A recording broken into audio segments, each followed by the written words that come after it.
In today's video, we're going to talk about the Taurus SHO, which stood for Super High Output. Pretty much everyone referred to them as the SHO. It was a high-performance Ford Taurus. It was Ford's first high-performance four-door sedan. It was meant to be a one-year project, maybe two if sales did okay, which they did. In this video, we're going to go over how they performed, what they were, and why I think they could have sold a bit more had they gave it a little more thought. It's not that they weren't popular, they were. I just felt they could have did a little bit better, and we'll get into that at the end of the video. For now, let's take a look at the Ford Taurus SHO.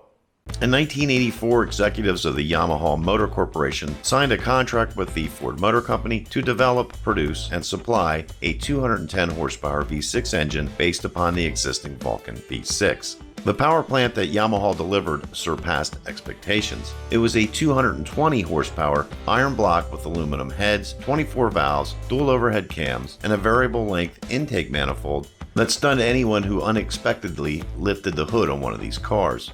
It came with a forged steel crankshaft and connecting rods, a high-strength cast iron cylinder block with reinforced main bearing supports and deck faces, and a cooling system that offered full 360-degree water jackets around the cylinders, extra large cooling passages, and an oil-water heat exchanger. In short, Yamaha didn't skimp when it designed this engine.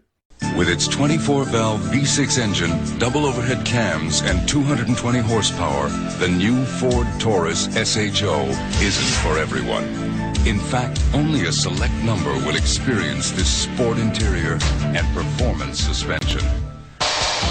The new limited production Ford Taurus SHO. Power in the hands of a fortunate few. Have you driven a Ford lately?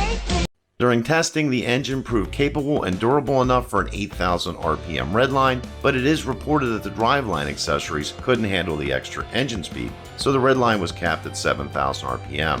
This power plant was dropped into a Taurus, and in late 1988, Ford released the Taurus SHO as an '89 model. It was only available with a 5-speed manual transmission engineered by Mazda. It borrowed the hood from a Mercury Sable and sported unique bumpers front and rear.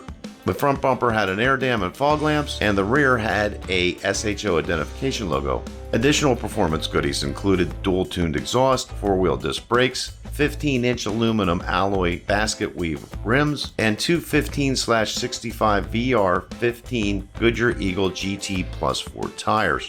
For the suspension and to ease torque steer, Ford added firmer dampers, stiffer springs, thicker anti-roll bars, and harder bushings were fitted to the existing fully independent suspension. Car and Driver magazine stated the tires could hang on long enough to reach 0.82 Gs on the skid pad. Standard features included air conditioning, cruise control, tilt steering, a 4-speaker AM/FM stereo radio, power mirrors, seats, windows, and locks. The only major options were leather upholstery, a sunroof, and various stereo system upgrades. Car and Driver magazine's test of the SHO recorded a 0 to 60 time of 6.7 seconds, and they crossed the quarter mile in 15.1 seconds and reached a top speed of 143 miles per hour. The original SHO program was planned only for the 1989 model year, with the possibility of a 90 model if sales were promising. However, by mid-1989, it was obvious the car was selling so well, a 1990 model was added. 15,519 1989 Taurus SHOs were sold. The Ford Taurus. It's been called stylish, comfortable, practical, the perfect family car, the best in its class. And then someone went and stuck a 24-valve, 3-liter V6 under the hood. Now, what do you call that?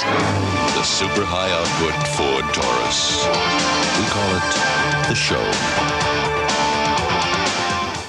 In 1990, Ford added ABS braking and updated the interior, with the majority of the exterior mechanicals being carried over. A special edition SHO called the Plus package became available in late 1990 and contained different styling cues from the standard SHO. These included a plastic power bulge hood, chrome window trim, a plastic spoiler, a body-colored stripe in the lower cladding, black mirrors, black B and C pillars, and a body-colored Taurus badge. 8,302 1990 Taurus SHOs were produced. 1991 saw Ford add 16-inch wheels to the Taurus SHO. Also in mid-year, an updated clutch and shifter appeared on the car.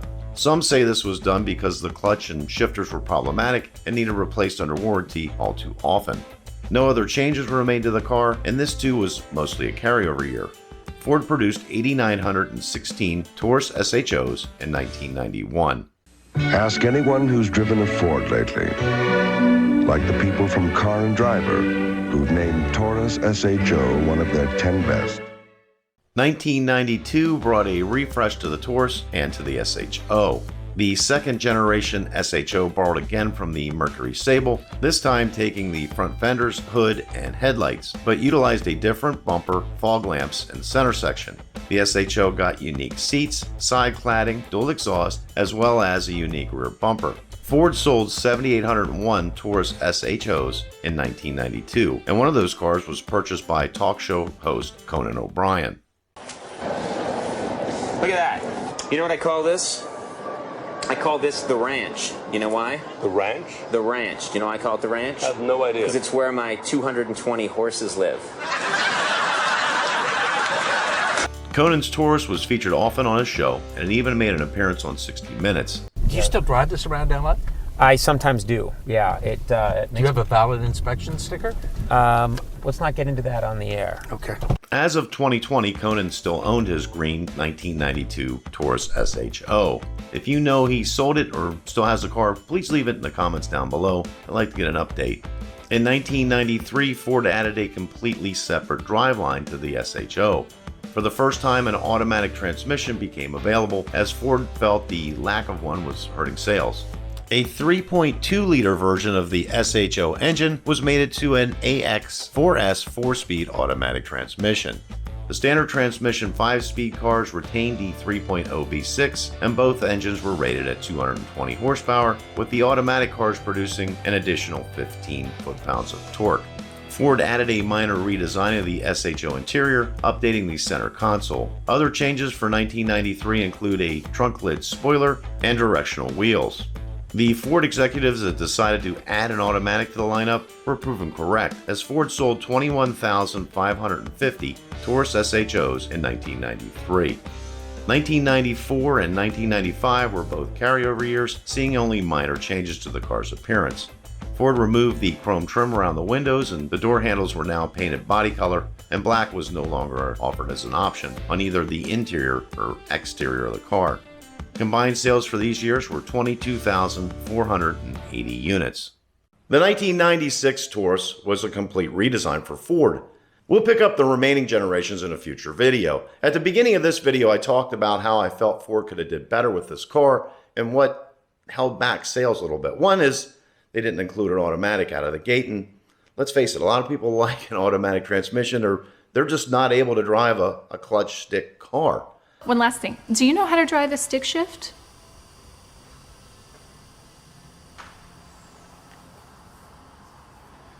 I'm sorry? A stick shift, like a manual transmission.